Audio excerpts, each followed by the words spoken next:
The state of the economy today is deeply worrying. The last quarter's GDP growth rate of 5% signals that we are in the midst of a prolonged slowdown.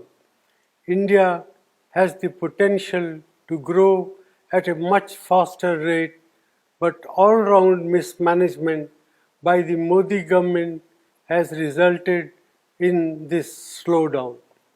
It is particularly distressing that the manufacturing sector's growth is tottering at 0.6%.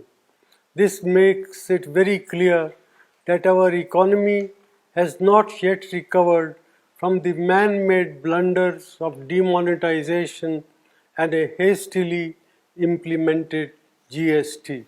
Domestic demand is depressed and consumption growth is at an 18-month low. Nominal GDP growth is at 15 years low.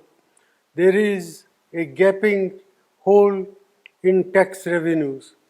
Tax buoyancy remains elusive as businessmen, small and big, are hounded and tax terrorism continues unabated. Investor sentiment are in doldrum. These are not the foundations for economic recovery. The Modi government's policies are resulted in massive jobless growth. More than 3.5 lakh jobs have been lost in the automobile sector alone. There will similarly be large-scale job losses in the informal sector, hurting our most vulnerable workers. Rural India is in terrible shape. Our farmers are not receiving adequate prices and rural incomes have declined.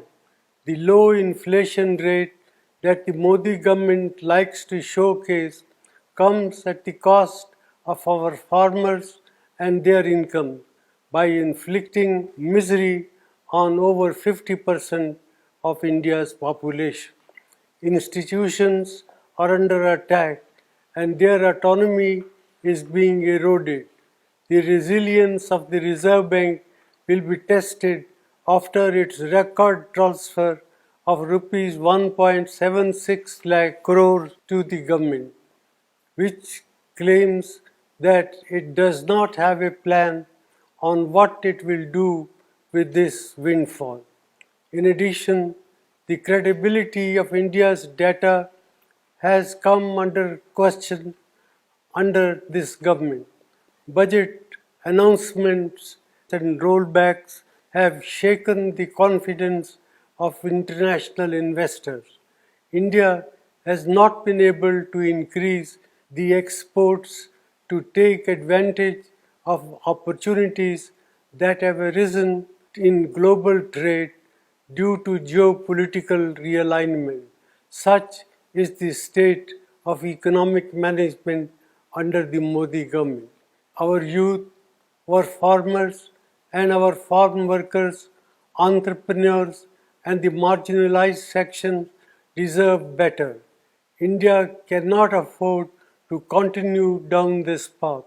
Therefore, I urge the government to put aside vendetta politics and reach out to all sane voices and thinking mind to steer our economy out of this man-made crisis.